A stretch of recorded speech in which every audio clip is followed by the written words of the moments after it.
Buenas tardes, estimados docentes y público en general.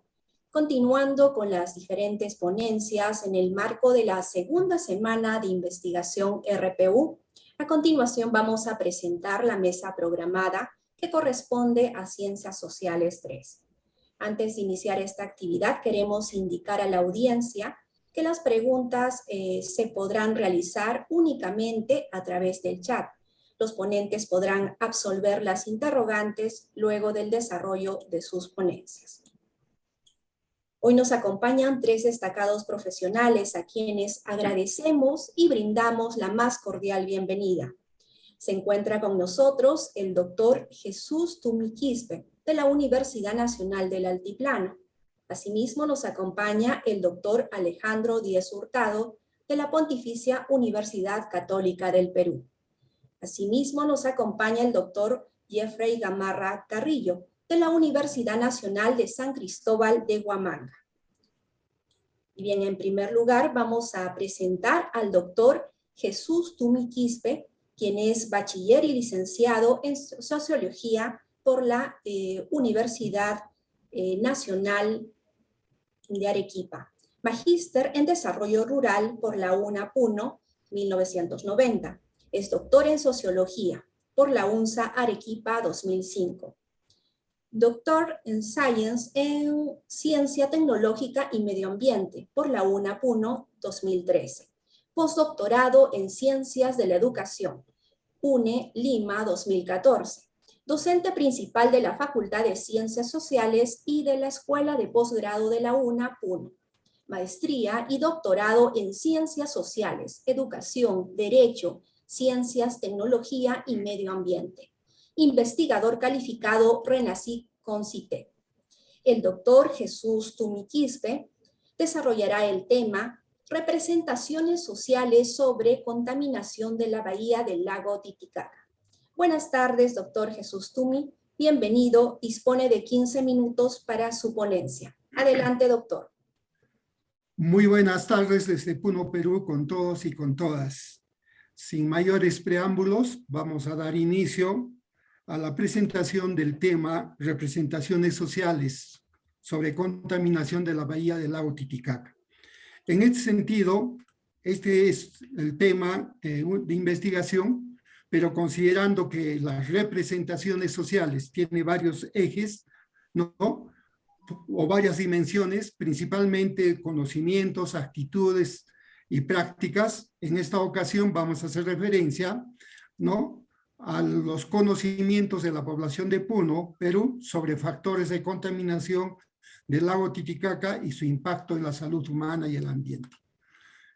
Bueno, la problemática en la cual circunscribimos es de que en las últimas décadas en la ciudad de Puno, Perú, la problemática de contaminación se fue agudizando.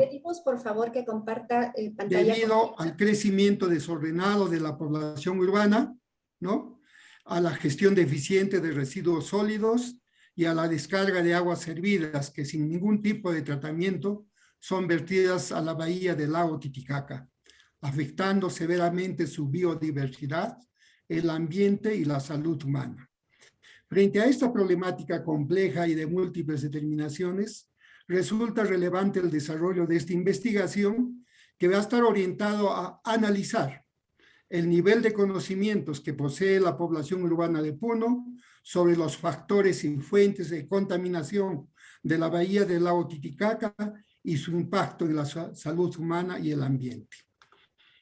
Los materiales y métodos hacen que el estudio es no experimental, de carácter cuantitativo, transversal, descriptivo, correlacional y nivel de análisis micro. El universo de estudio está conformado por 97.264 habitantes mayores de 18 años.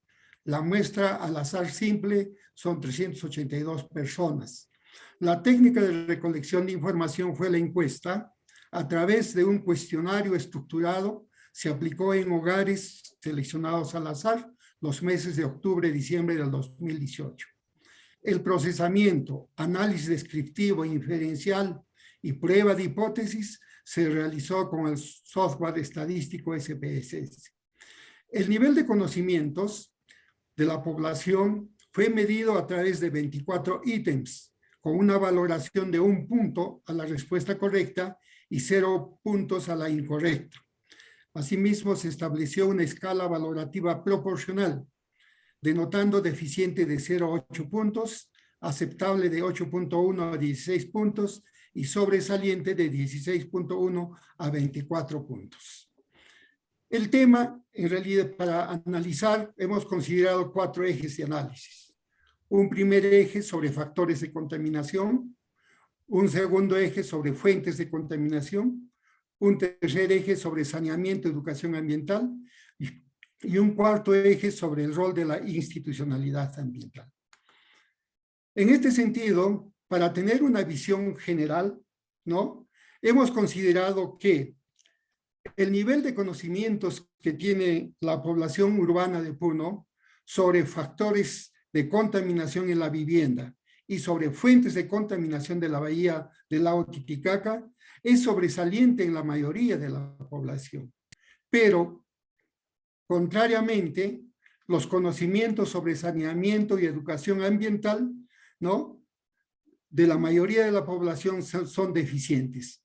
Y esto fundamentalmente se va a determinar, digamos, según el estatus socioeconómico y la localización espacial de la vivienda en torno a la bahía del lago Titicaca.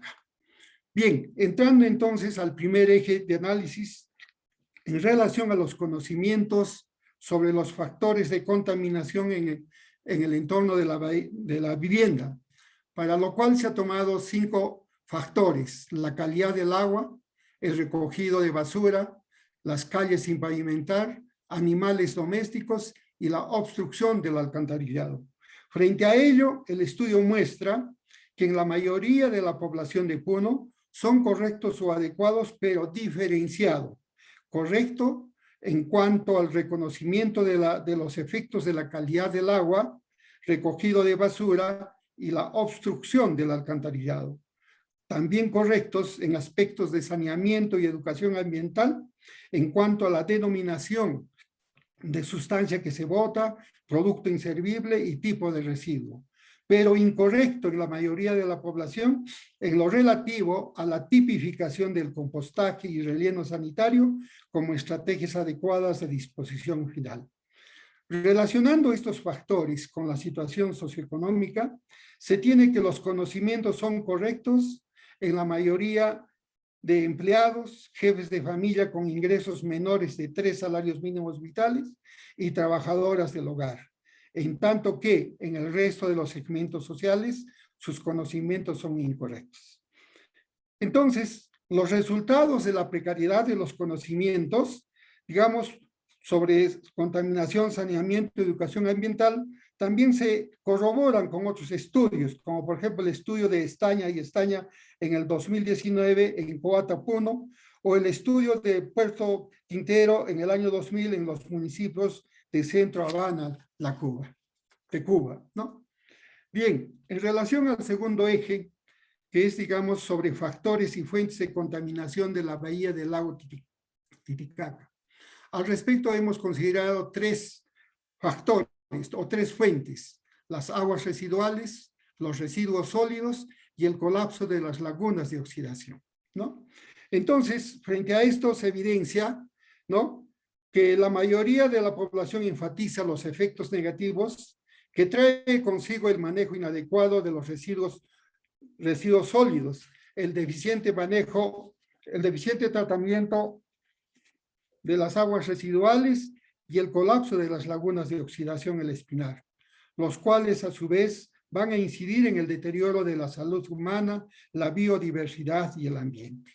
Estos resultados son corroborados por estudios realizados en el entorno de la bahía del lago Titicaca y otros contextos latinoamericanos, como el caso, por ejemplo, el estudio de Niño y Trujillo en el 2017, ¿no?, que encuentra, digamos, una baja comunicación entre los actores, es decir, entre la empresa, Estado y comunidad, y una política municipal debilitada. O el estudio de Hernández y Potts en el 2017 también, ¿no?, que enfatiza la influencia de actividades socioeconómicas y la contaminación antropogenética, ¿no? Bien, en relación al tercer eje de análisis, ¿no?, que fundamentalmente a los efectos de la contaminación de la bahía del lago Titicaca, fundamentalmente ahí donde se señala, ¿no?, la sustancia que se bota, el producto inservible, el tipo de residuo del plástico o el compostaje y relleno sanitario, ¿no? Se evidencia que la mayoría de la población considera que los síntomas neuropsíquicos, ¿no?, expresado en cefalías, irritabilidad o insomnio, y síntomas digestivos expresado en cólicos, pirosis, náuseas, poseen un efecto negativo entre regular y bajo. En tanto que los síntomas dermatológicos, la irrupción de granos, inflamación de la piel y oculares, que se expresan en lagrimeo, ojos rojizos y lagañas, tienen una incidencia entre regular y alto en la salud humana. Estos resultados se corroboran con hallazgos de otras investigaciones realizadas sobre efectos de la contaminación de la bahía del lago Titicaca en la salud humana, como es el caso del estudio de Miranda Aliaga del 2004, que enfatiza el efecto importante de las enfermedades neuropsíquicas, o el estudio de Valderrama y Canales en el 2007, la elevada prevalencia de cefalías, o el estudio de Ferró en el 2019 sobre distribución temporal de las enfermedades diarreicas agudas.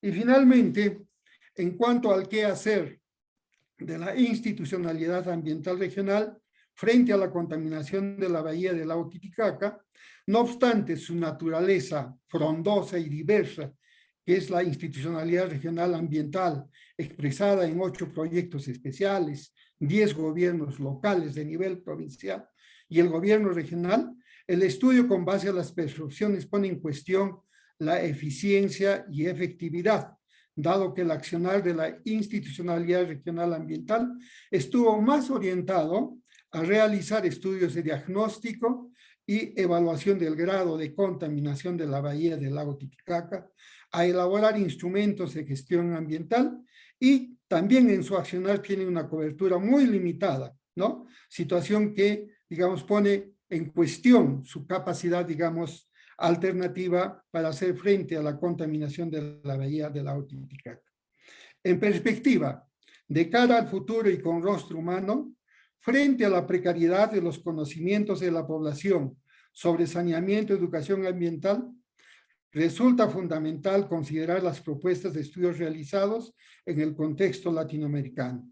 Por ejemplo, la propuesta de Rendón en el 2018 sobre la educomunicación para el desarrollo sostenible, o la propuesta de Perdomo en el 2017, el registro fotográfico, o la propuesta de Sanabria, el juego o juego de mesa, y finalmente la propuesta de Paula o Álvarez y Vega sobre educación ambiental con enfoque integrador e interdisciplinario. Y finalmente, frente a la creciente contaminación de la bahía del lago Titicaca por la deficiente gestión de residuos sólidos y aguas residuales y el colapso de las lagunas de oxidación, es importante, creo, considerar las propuestas de Aliaga en el 2016, la estrategia de reciclar antes de desechar, o la de Olawes, acciones de manejo de residuos sólidos, o de Rodríguez y Montalvo del 2018, la estrategia de investigación acción participativa. Bien, finalmente, creo que es importante que con el desarrollo de esta investigación se ha llegado a las siguientes conclusiones. El nivel de conocimientos de la población urbana de Puno sobre saneamiento y factores de contaminación de la bahía del lago Titicaca y efectos en la salud humana y el ambiente es diferenciado, siendo aceptable en el 50% de jefes de familia, deficiente en el 48.7% y sobresaliente solo en el 1.3%. La variabilidad del nivel de conocimientos, condicionada por el estatus socioeconómico y la localización espacial de la vivienda en el entorno del litoral costero, denota que en 4 de 5 jefes de familia sus conocimientos son adecuados en cuanto a factores de contaminación en la vivienda y sobre fuentes de contaminación de la bahía del lago Titicaca. Contrariamente, los conocimientos sobre saneamiento y educación ambiental de más del 80% de jefes de familia son deficientes. Finalmente, la deficiencia de conocimientos ambientales que poseen los jefes de familia explica la precaria conciencia ambiental y ecológica de la población debido a su desconocimiento y desinterés sobre la normatividad y criterios técnicos y a la ineficacia y limitada efectividad del accionar de la frondosa institucionalidad ambiental regional. Muchísimas gracias. Agradecemos la participación del doctor Jesús Tumiquispe, quien estuvo a cargo del tema Representaciones sociales sobre contaminación de la bahía del lago Titicaca. Gracias, doctor, por tan importantes aportes. Y continuando con las ponencias, vamos a presentar a continuación al doctor Alejandro Díez Hurtado, quien es antropólogo, investigador en temas sociales y rurales, con especial énfasis en la organización y las relaciones políticas y económicas de poblaciones costeñas y andinas en Perú. Es graduado y licenciado por la Pontificia Universidad Católica del Perú y doctorado por la Escuela de Altos Estudios en Ciencias Sociales en París. Ha trabajado en investigación para el desarrollo en el Centro de Investigación y Promoción del Campesinado y desde el año 1996 se desempeña como profesor de la PUC. El doctor Alejandro Díez desarrollará el tema Sociedades regionales y trayectorias territoriales, transformaciones y dinámicas en los espacios rurales peruanos desde la Reforma Agraria 1969 al 2019. Buenas tardes, doctor Alejandro Díez. Bienvenido. Dispone de 15 minutos para su ponencia. Adelante, doctor.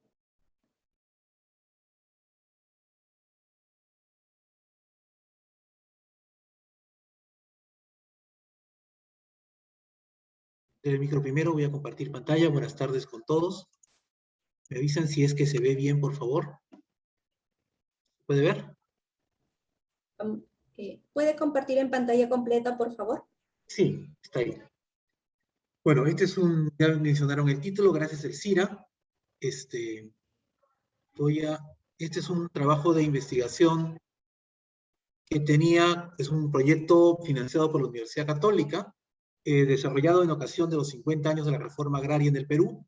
Se desarrolló en 4 zonas de Perú, en Junín, en Lima, en Piura y en Puno, cada uno de estos casos desarrollando un aspecto distinto. Teníamos 4 temas que cruzaban los 4 espacios: los procesos de reforma y posreforma, los cambios en la política, las narrativas generadas a partir de la reforma agraria y las sociedades regionales resultantes, ¿no? El proyecto involucró trabajo de archivos en las direcciones regionales de agricultura y otras fuentes, trabajo con mapas, censos, trabajos de estadística electoral, fotografía, como entrevistas, grupos focales y una serie de reuniones y entrevistas con expertos. Lo que voy a hacer en esta ocasión es hablar de uno de los componentes del estudio, porque es bastante extenso como presentarlo en 15 minutos. Y voy a hablar en particular de la región central, la zona del Valle del Mantaro. Entonces, cada una de las regiones que trabajamos tenía características singulares. En este espacio, la reforma agraria se opera sobre un espacio que era dominado por la hacienda y por una serie de comunidades indígenas que estaban ya en ese momento, a fines de los 60 del siglo pasado, en proceso de transformación y modernización. Pero lo interesante del proceso de reforma agraria en la región del Mantaro es que se implementa un modelo inexistente, vamos a decir así, en la organización productiva en el Perú y en el mundo, que es el modelo SAIS. Las sociedades agrícolas de interés social no existían en ninguna parte y su función era integrar estas realidades en conflicto que eran la hacienda y la comunidad. Y de hecho, las 3 SAIS creadas, las 3 principales SAIS creadas en la zona central, SAIS Cahuide, Pachacute y Camaru, fueron las unidades, hasta ese entonces, las unidades de propiedad más grandes de cualquier hacienda que hubiera existido antes en el Perú, ¿no? Aparte de esas 3 grandes SAIS, se crearon en el centro otras 6 menores, ¿no? Cáceres, Libertador Castilla, Huancavelica y Heroínas Toledo, ¿no? En esta forma aplicada por la reforma, en la forma SAIS, se incorporaron 3 tipos de unidades de producción, ¿no? La lógica de la gerencia en la SAIS, la lógica de la comunidad y la lógica de la empresa, que es lo que aparece como modelo que se trata de imponer después, ¿no? Entonces, y en este contexto, las comunidades campesinas existentes tenían mucho que decir en la forma como se mantiene o se destruye una SAIS. Entonces, en esta región centro encontramos 2 grandes trayectorias, digámoslo así. La principal trayectoria, la que siguieron la mayor parte de las SAIS, es una trayectoria de fragmentación y reparto de tierras entre comunidades, y la segunda trayectoria, que solamente la han seguido de alguna manera 2 de las SAIS, básicamente la Tupac Amaru y la Pachacútec, que es el sostenimiento del modelo SAIS, pero en un proceso de transformación y distribución. Entonces, lo que voy a tratar de comentar en este tiempo es lo que pasa con 2 de estas grandes SAIS, la Cahuide y la Tupac Amaru. El interés de este tipo de análisis es mostrar que en realidad en el Perú no hubo una reforma agraria, sino muchas reformas agrarias. Cada región experimentó su propio proceso, un proceso particular, y cada región dio un resultado distinto, pero al interior de cada región hubo también trayectorias singulares. Entonces, la historia de las SAIS es parte de la historia que se puede llamar del fracaso de la reforma agraria. Pero todas estas narrativas de fracaso tienen que ser miradas con lupa y con mucho más atención, porque el fracaso económico de una forma asociativa no implica necesariamente el fracaso de la reforma como proceso de transformación de la sociedad. Entonces, lo que se suele decir por la cual fracasa la reforma es la mala conducción, en el caso del centro, el accionar Sendero Luminoso, también las contradicciones internas, en particular entre la administración central y las comunidades socias.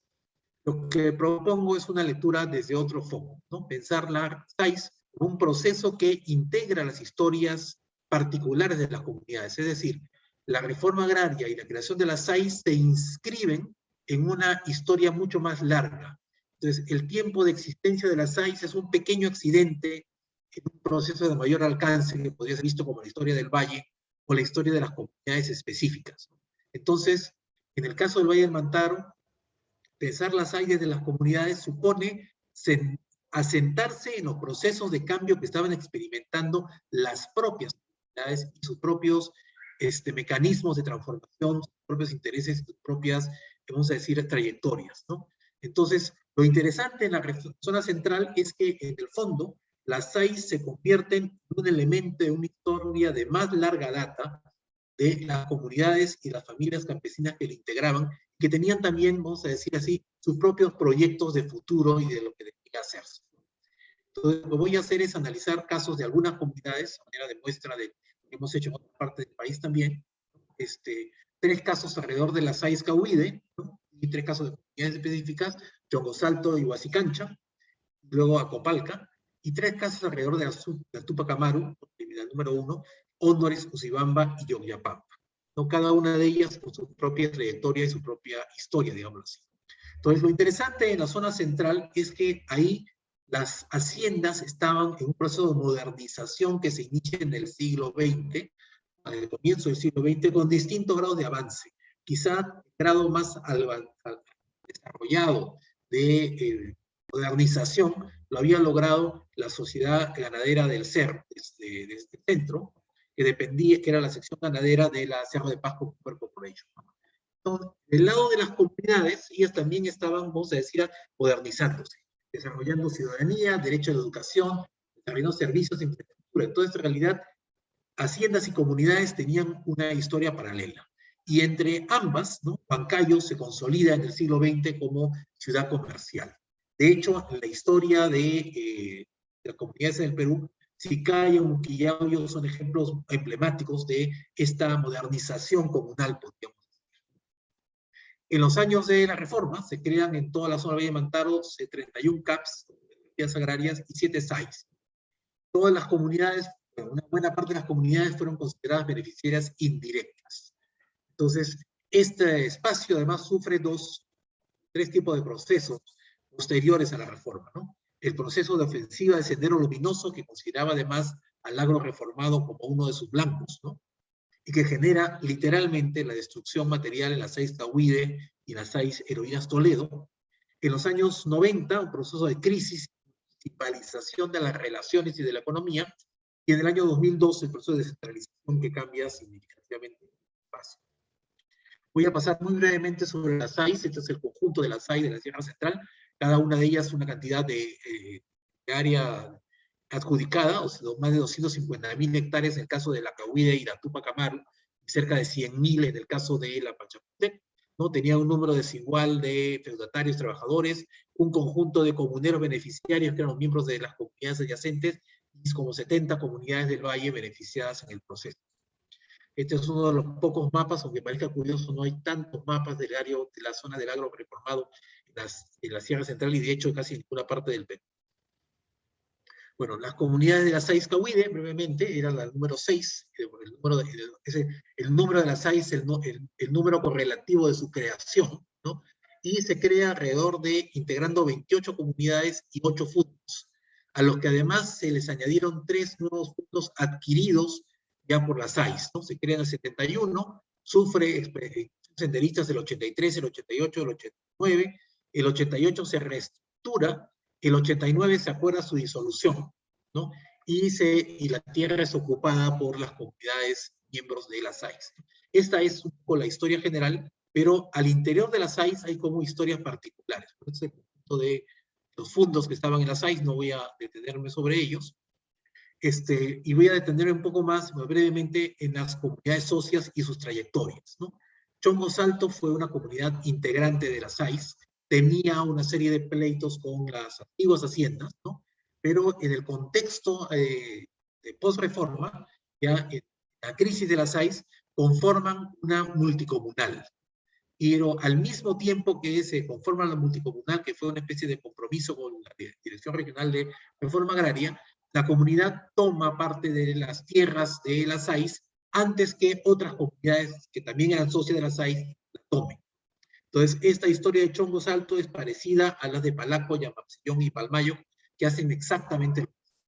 Además, en este proceso, de estos conflictos de disolución de la SAIS, entra Sendero Luminoso y asesina a dirigentes de la comunidad, ¿no?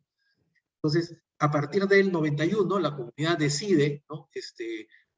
La parcelación y la entrega de la tierra de la SAIS a las comunidades, y la tierra está ocupada desde el 87, a pesar de eso, y desde entonces sigue ocupada y no ha sido completamente saneada, ¿no? Una historia paralela es la de Huasicancha, que es una comunidad vecina también de Chongos Alto, en pleito también con la hacienda vecina Tucle, que fue parte de la SAIS, ¿no? Y una parte de la tierra fue entregada a la comunidad, pero otra parte quedó como parte de la SAIS. Entonces, Huasicancha mantuvo un juicio con la SAIS durante largo tiempo, hasta que al final, ¿no? El Poder Judicial falla a favor de Huasicancha y le entregan parte de la tierra, con la oposición de las comunidades vecinas, que dicho sea de paso eran también adversarias de Huasicancha. Y una tercera, y bueno, y este es un poco para que el mapa de la mano izquierda, pueden ustedes observar cómo, ¿no? Hay una parte de lo que fue una de las secciones de la SAIS Cahuide que termina siendo apropiada por Huasicancha, que es la parte de abajo, y las otras partes de la hacienda fueron repartidas con líneas paralelas entre las 4 comunidades vecinas, que son las que están al lado de aquí, a la mano derecha, porque a la mano izquierda están las comunidades de la Sierra de Lima. Bueno, y el tercer caso comunal que quería señalar es el caso de Acopalca, que es una comunidad creada con la disolución de la SAIS, que se entrega a los miembros de trabajadores de la hacienda, ¿no? A los que no se les podían pagar sus derechos como trabajadores con la disolución. Entonces se le entrega una buena porción de tierras del núcleo de la hacienda, que sin embargo no había una modalidad de entrega de tierras individuales, es entregado a título de comunidad. La comunidad de Acopalca se reconoce en el 91, justo un año después de la disolución, ¿no? Pero al final, bueno, y esta comunidad intenta hacerse comunidad efectivamente durante 5 años, y a partir de ahí empiezan los procesos de parcelación, hasta que finalmente en 2001 la comunidad aprueba su parcelación, toda la tierra repartida entre los trabajadores, ex trabajadores y miembros de la comunidad después, pero en ninguno de los casos tienen todavía títulos de propiedad individual y la comunidad sigue formalmente existiendo, aunque en la práctica ha sido disuelta. Un caso Distinto y paralelo es el caso de la comunidad Tupac Amaru, acá están al lado todos los predios. Esta fue la número 1, es decir, la primera SAIS creada muy rápidamente en el año 70 y en particular porque la hacienda misma ya había sido incluida en el proceso de la reforma agraria del gobierno de Belaúnde, lo cual facilitó el proceso de creación de esta SAIS, ¿no? Entonces, en eso, la comunidad tuvo una administración centralizada muy sólida a lo largo de 2 décadas, en cierto equilibrio con las comunidades socias, ¿no? Y a partir del 2000 ya la directiva intenta, en crisis, pero intentan además convertirse en empresa, que es lo que hizo la SAIS vecina de Pachacútec, ¿no? Pero las comunidades no dejaron que se cambie el modelo empresarial de la SAIS, que se mantiene hasta el día de hoy. Bueno, y en esta SAIS tenemos otras 3 historias paralelas, ¿no? El caso de la comunidad de Hóndores, que fue incluida como socia, pero la comunidad nunca aceptó ser socia de la SAIS, y más bien hacen un juicio a la SAIS, ¿no? Hay fallo a favor de la SAIS y de la comunidad,